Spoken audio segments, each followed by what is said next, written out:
Mom, you full of shit. I'm kind of tired of hearing these conversations about dads owing back child support, and that dictates if they're good fathers or not or whatever. Do you guys realize how many ways a person can end up in arrears on child support? Being in arrears doesn't mean you shouldn't have access to your children. Don't mean that you a bad father. Don't mean you a bad person. Don't mean your character should be in question. That's what it means. You're in arrear. Some of y'all owe money to the bank. That don't mean you're a bad person. Some of y'all owe student loans. That don't mean you're a bad person. Hell, some of y'all owe y'all family members money. That don't mean you're a bad person. It is so amazing to me when you have women that say, well, you owe back child support. Okay. You know what I'm saying? And when I hear women say that, I'm like, well, does that make him a bad father? And the thought process is this.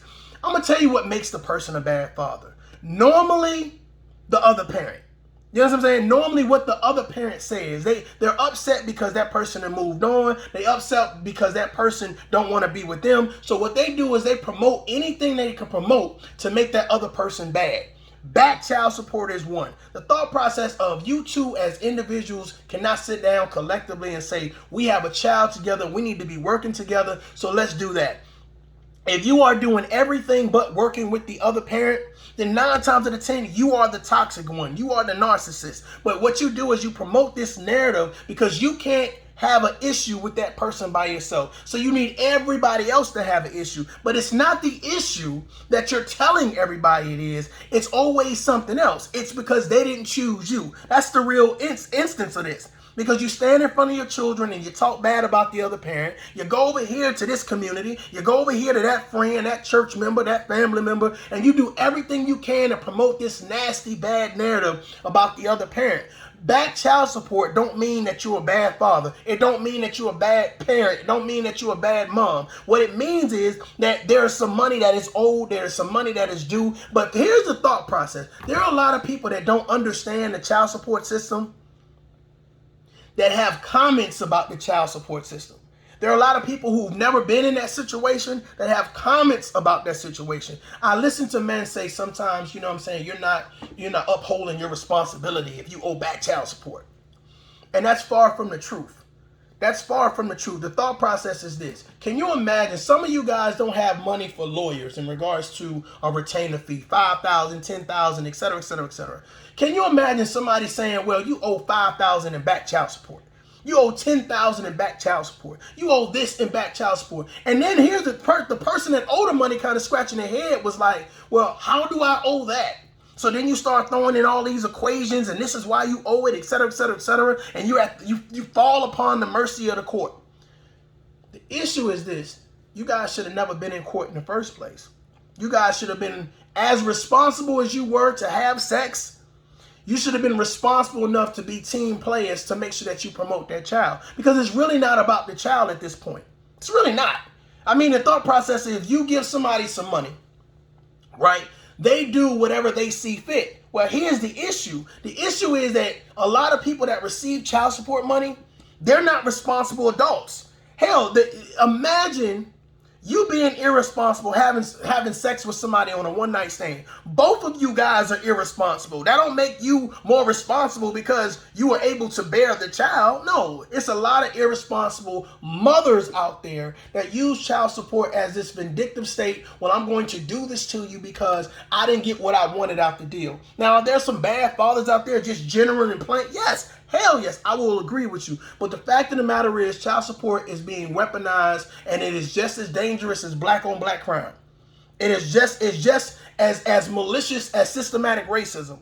The fact is that we need to learn how to work together and build as not only a community, but as a team. When you have the child, you are a team. Stop trying to say, well, I'm going to exclude you, and any man that provides me dick and attention, they are now stepdad of the year. Oh, you just brought some ice cream? Stepdad of the year. You just brought me a new car seat?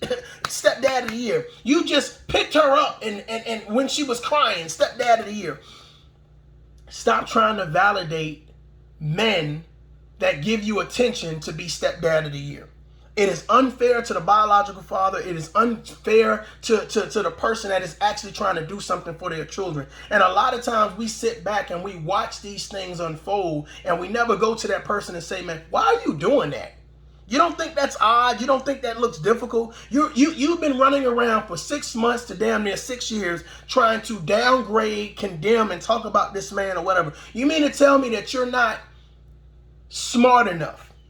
You don't have enough integrity to sit down and actually work through the situation, that it's so bad and so heinous. And the problem is that people see the other person's goodness. People see the other person's character. So it's hard for you to keep up that narrative. So every 30 days, you're adding to the equation. Every 30 days, every time it's a special event, they're excluded. Every time something's going on that major, they're excluded. And then what you do is you run around and you promote that they didn't want to be there, they didn't want to be a part, they don't give a shit, they don't care, etc., etc., etc. But it's hard to sell that narrative, so you have to increase that lie just a little bit more. But what's happening is the lies that you're telling is catching up with you, and you're not remembering your own lie.